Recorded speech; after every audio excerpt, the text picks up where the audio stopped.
கட்டழகு தோட்டம் கண்டால் கம்பன் மகன் நானம்மா. சிட்டு விழி சேதி சொன்னால் அந்த சுகம் தேனம்மா.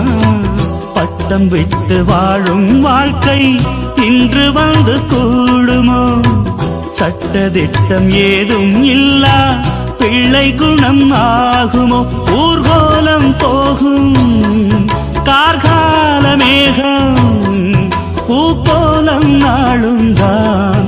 இளங்காற்றே கைகள் வீசிவா, இதம் தேடும் கதைகள் பேசவா. மணிக்குயில் இசைக்குதடி, மனமதில் மயங்குதடி. சிறகுகள் விரிந்ததடி, இளம் குருவிகள் பறந்ததடி. அடிமானே மயங்குவதேனோ உனைத்தானே